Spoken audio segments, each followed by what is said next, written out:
Okay बेटा, अब हम लेने जा रहे हैं यहाँ पर ईयर। ठीक है, ईयर को कंसीडर करते हैं। सेंस और लंग्स का ही टॉपिक है, लेकिन ईयर कंसीडर करेंगे अब हम यहाँ पे। ओके, ईयर आपके किस काम आते हैं? सबसे पहले तो एक बात है, ईयर किस काम आता है? पहला काम तो इसका क्या होता है आपका? सुनना, सभी जानते हैं। दूसरा होता है बैलेंसिंग, ये बहुत कम बच्चे जानते होंगे कि बैलेंसिंग के काम भी आता है। यस, वो हमको बैलेंस भी करता है बेटा, बैलेंसिंग के काम भी आता है, बॉडी को बैलेंस करने का काम करता है। ठीक है, it has a 3 main division, इसके 3 डिवीजन कर दिए गए हैं। ठीक है, पहला हमारे पास है आउटर ईयर, ठीक है, दूसरा है मिडल ईयर, ठीक है, तीसरा हमारे पास है इनर ईयर। और इसी में आपका सारा बेसिकली कंप्लीट हो जाता है, तीनों में ही यही इंपॉर्टेंट है हमारे पास। तीनों चीजें देखिए, ये इंपॉर्टेंट है। ठीक है, इसी में सारी चीजें हो जाएंगी। फंक्शन फिर देखते हैं। ठीक है, ओके।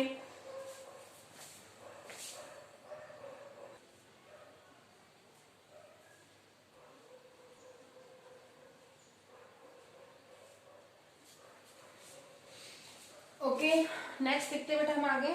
हमारे पास ईयर को 3 पार्ट में डिवाइड किया गया था, एक आउटर ईयर, मिडल ईयर और इनर ईयर के बारे में। ठीक है, सारी इन्फॉर्मेशन मैंने यहाँ पे लिख दी, ये इंपॉर्टेंट इन्फॉर्मेशन है जो आप पढ़ेंगे उसमें से निकल के आती है।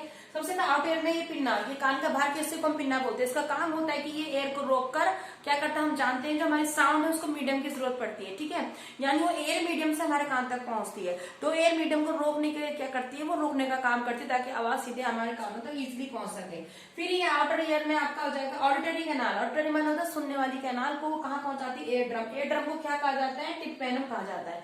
ठीक है, उसके बाद आता है हमारे पास मिडल। आउटर ईयर में इतना ही है, मिडल ईयर थोड़ा सा टफ पड़ जाता है। मिडल ईयर में क्या दिया गया है? 3 बोन्स होती हैं। ठीक है, एक होती है मैलस, इनकस, स्टेपस। स्टेपस सबसे छोटी हड्डी कान की, ठीक है, पूरे बॉडी में सबसे छोटी हड्डी स्टेपस ही होती है।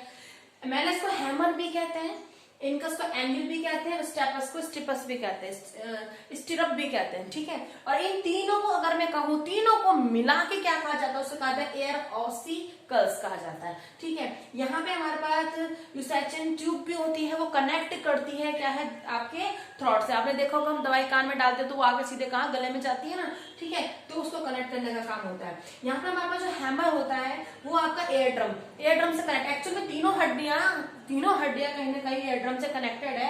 एयर ड्रम इनर पार्ट से एयर ड्रम से कनेक्ट होती है, उसका एंड आपका एंगल से कनेक्ट होता है और उसके लास्ट वाला पोर्शन स्टीरप से कनेक्ट होता है। ठीक है, स्टीरप आपके 2 पार्ट में कन्वर्ट होता है, ओवर विंडो में खुलता है जाके इसकी कैंडी, और इसकी कैंडी राउंड विंडो में आके खुलती है। ठीक है, आप स्ट्रक्चर में देखेंगे तो आपको पता लगेगा। नेक्स्ट है इनर ईयर। इनर ईयर में बहुत सारी चीजें हैं। ठीक है, उसमें क्या है, ये आपके पास इसको मेम्ब्रेनस लेबिरिंथ भी कहा जाता है। यहाँ पे 2 पार्ट में डिवाइड है, कोक्यूलाई और semi circular canal. Semi circular canal तो आपका बैलेंसिंग के काम आता है, एक डायनेमिक का और एक होता है static balance. What is a dynamic balance? Dynamic balance मतलब जब आप कोई घूम रहे हैं, मोशन कर रहे हैं, तब उस टाइम पर जो हमारे को बैलेंस करते हैं उसे हम लोग क्या करते हैं? डायनेमिक बैलेंस करते हैं। दूसरे सिस्टम में अभी जैसे मैं खड़ी हूँ नॉर्मली तो उसको स्टैटिक बैलेंस कहते हैं। उसके लिए 2 चीजें रिस्पॉन्सिबल होती है, एक होता है हमारे पास यूट्रिकुलस और सैकुलस। ये दोनों के दोनों मेम्ब्रेन्स किस चीज के लिए रिस्पॉन्सिबल होते हैं? स्टैटिक बैलेंस के लिए रिस्पॉन्सिबल होते हैं। ठीक है, इतना काफी है, इसमें इतना इंपॉर्टेंट था, ये मैंने लिख दिया है। नेक्स्ट है कॉक्यूला को अगर हम पढ़ते हैं तो ये स्पाइरल शेप का होगा, जैसे आपका स्नेल होता है, इस तरीके का शेप होता है। ठीक है, और इसी में आपका ऑर्गन ऑफ कॉर्टेक्स होता है, यानी सेंसरी आप जो सुन रहे हो, सेंसरी सेल आपके कहाँ प्रेजेंट है? आपके कॉक्यूला पार्ट में प्रेजेंट होते हैं। ये इंपॉर्टेंट था। ठीक है, ये आपका कम से कम 2.5 टन लिया हुआ इस तरीके से होता है। इसमें इसको बाइंडिंग 3 कैनाल से बाइंड किया गया है, यानी 3 इस तरीके से जो कैनाल है उसको 1, 2, 3 करके नाम दिया गया है। तो याद रखेंगे, पहला और तीसरा जो कैनाल है उसमें आपका पेरिलिम्स फ्लूइड प्रेजेंट होता है, और जो आपके पास दूसरा है उसमें एंडोलिम्स फ्लूइड आपका प्रेजेंट होता है बेटा। ठीक है, ओके, इतनी इंफॉर्मेशन काफी है इसमें। इसके बाद यहाँ पे इन्होंने फंक्शन दे रखा है, तो फंक्शन देख लेते हैं। पहले उसका ये सुनने का काम होता है। इसमें किस तरीके से डिवाइड होता है देखो, सबसे पहले ऑडिटरी कैनाल से एयर ड्रम तक आपकी आवाज पहुंचती है। उसके बाद वहां पे वाइब्रेशन क्रिएट होता है, आप वाइब्रेशन को महसूस करते हैं। Now the stretching tube is the equalize the air pressure. अब जो हमारे पास यूस्टेशन ट्यूब दे रखी है हमने, ये सिर्फ आपके थ्रोट से कनेक्ट नहीं करती है, इसका काम होता है कि वो अंदर एयर प्रेशर को मेंटेन करके रखती है ताकि हमारा एयर ड्रम आसानी फ्रीली वाइब्रेट कर सके। ठीक है, यानी एयर प्रेशर को मेंटेन करने का काम करती है। अब जब वाइब्रेशन होती है तो वाइब्रेशन आपकी तीनों जितने मैलस इनकस स्टेपस तक वो वाइब्रेशन पहुंचती है हड्डियों तक। ठीक है, फिर वो वाइब्रेशन आपकी लास्ट स्ट्रिपर तक पहुंचेगी, स्ट्रिपर उसको एयर ड्रम तक पहुंचाएगा और एयर ड्रम के बाद उसके बाद वो आपकी ओवर विंडो के अंदर जाती है आवाज, उसके बाद वाइब्रेटिंग फ्लूइड्स के थ्रू वो सेंसरी ऑडिटरी नर्व्स के अंदर पहुंचती है और इसके बाद यहाँ पर से वो आपका क्या होता है, आपके आगे आवाज को पहुंचा दिया जाता है। ठीक है, एक बार फिर से फटाफट से रिपीट करती हूँ। सबसे पहले यूस्टेशन ट्यूब होती है, वो कान के अंदर एयर प्रेशर को मेंटेन करती है, जिसकी वजह से हमारा जो एयर ड्रम है वो इजीली साउंड टकराई एयर ड्रम तक वो इजीली क्या कर सके, वाइब्रेशन कर सके। जैसे वो वाइब्रेट होता है आपकी तीनों हड्डियां मैनस, इंकस और स्टेपस फंक्शन में आती हैं। लास्ट में हमारे जो स्टेपस है वो स्टेपस क्या करती है, आपको पता है ना, वो ओवल विंडो राउंड विंडो में आके खुलती है, तो वो आपका ओवल विंडो को क्या करती है, उस वाइब्रेशन को कहाँ पहुंचा देती है, ओवल विंडो में तक पहुंचा देती है। Now then a vibrating stirrup transmit a vibration to a membrane oval window which is a ton set of fluid contain in the कोक्लाई।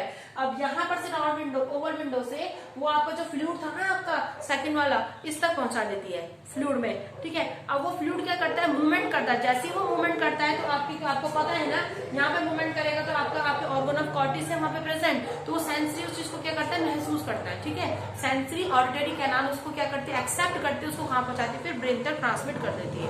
ठीक है, यहाँ पे आपके लिए लिखा गया है कि हम कितने तक सुन सकते हैं, तो याद रखेंगे हमारी जो सुनने की रेंज है वो दे रखी है इंसानों की कि वो 20 से 20,000 हर्ट्ज तक क्या कर सकता है, सुन सकता है। ठीक है, इससे ज्यादा की फ्रीक्वेंसी को वो सुन नहीं सकते, जैसे डॉग्स वगैरह में होती है वो हाई फ्रीक्वेंसी को परसीव कर सकते हैं। अच्छा, बैलेंसिंग के बारे में बात करते हो तो मैं आपको दोनों चीजें बता चुकी हूँ कि बैलेंसिंग किस तरीके से होगी। यहाँ पे जो डायनेमिक बैलेंस है, यहाँ पे क्या होता है, the sensory cell and semicircles are connected with the dynamic equilibrium, और द सेल अब आपके किससे कनेक्ट होता है, डायनेमिक इक्विलिब्रियम से कनेक्ट होता है। While you are in a motion, आप मोशन में तो वो अपने आप ही बैलेंस, देखा होगा आपने, अगर आप गोल गोल गोल गोल घूमते थोड़ी देर में आपको चक्कर आने शुरू हो जाते हैं, क्योंकि वो फ्लूइड अंदर क्या कर रहा होता है, मूवमेंट कर रहा होता है। जैसे फ्लूइड का मूवमेंट बंद हो जाता है आपको भी चक्कर आने बंद हो जाते हैं। ठीक है, similarly sensory patches are located in अब सेम ऐसे यूट्रिकुलस और सैकुलस, मैंने आपको बताया था इस जगह में भी आपके पास स्टैटिक बैलेंस के लिए आपके पास प्रेजेंट है। ठीक है, इसका काम होता है कि ग्रेविटी में हम लोग कैसे खड़े। ठीक है, ये ग्रेविटी हम सीधे जो खड़े हो रखे वो एयर बैलेंस की वजह से हम लोग क्या हो रखे, खड़े हो रखे। अगर किसी को उसमें कोई प्रॉब्लम हुई तो वो क्या करेगा, आपका बैलेंसिंग नहीं हो पाएगी। तो याद रखेंगे, मेन मैं आपको बता दिया है according to your syllabus chapter complete होता है। ठीक है, नेक्स्ट वीडियो में हम आगे वाला चैप्टर लेंगे इसके। अगर इसमें आपको कोई प्रॉब्लम आए तो आप मुझसे पूछ सकते हैं कि मैम हमको ये टॉपिक समझ में नहीं आ रहा है। इससे आगे वाला जो चैप्टर है it's your nervous system, I think yes it's your nervous system. तो नेक्स्ट उसमें हम कंसिडर करेंगे नर्वस सिस्टम।